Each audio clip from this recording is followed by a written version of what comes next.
শরীফ শরীফার গল্প আপনারা হয়তো পাঠ্যপুস্তকে পড়েছেন, তবে এবার জানবো এক বাস্তবে ঘটে যাওয়া শরীফ থেকে শরীফা হওয়ার গল্প। রাজবাড়ির গোয়ালন্দে ঘটে গেল এক বিস্ময়কর ঘটনা, যা এখন পুরো এলাকায় তোলপাড় ফেলেছে।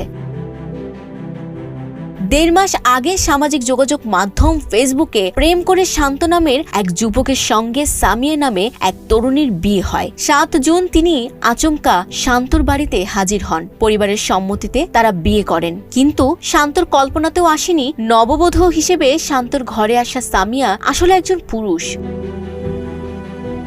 পরে জানা যায় সামিয়ার আসল নাম মোহাম্মদ শাহিনুর রহমান, বাড়ি চট্টগ্রামের আমতলা ঈদগাহ বউবাজার এলাকায়। বহু বছর ধরে ফেসবুকে সামিয়া নামে নারী সেজে পরিচিতি তৈরি করেন তিনি। বিয়ের পর কেউ টেরি পাননি যে মানুষটি ঘরে ঘুরে বেড়াচ্ছেন বধূবেশে তিনি আসলে একজন পুরুষ। তবে সন্দেহ তৈরি হয় তার কিছু অস্বাভাবিক আচরণে। কাছাকাছি হতে চাইলে বলতেন আমি অসুস্থ, ডাক্তার নিষেধ করেছে। শেষ পর্যন্ত শুক্রবার বিকেলে রহস্য উন্মোচিত হয়। সামিয়া যে পুরুষ এ তথ্য জানাজানি হতেই সামাজিক মাধ্যমে রীতিমতো ভাইরাল হয়ে যায় পুরো ঘটনা। শান্ত বলেন, ফেসবুকে পরিচয়, প্রেম, হঠাৎ বিয়ে, সবকিছুই যেন এখন দুঃস্বপ্ন। এমন প্রতারণা মেনে নেওয়া যায় না। শান্তর মা সোহাগী বেগম বলেন, একজন পুরুষ এত নিখুঁত অভিনয় করেছে ভাবতেই কষ্ট হচ্ছে।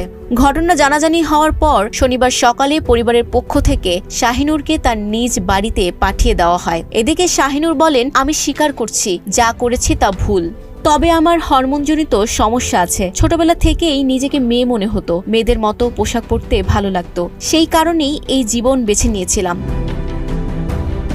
ছোট ভাকলা ইউনিয়নের চেয়ারম্যান জানান, ঘটনাটি এক সদস্যের মুখে শুনেছেন, তবে কেউ এখনো আনুষ্ঠানিকভাবে জানাননি। গোয়ালন্দ ঘাট থানার ওসি বলেন, বিষয়টি এখনো আমাদের কাছে আনুষ্ঠানিকভাবে আসেনি। অভিযোগ পেলে তদন্ত করে আইনগত ব্যবস্থা নেওয়া হবে।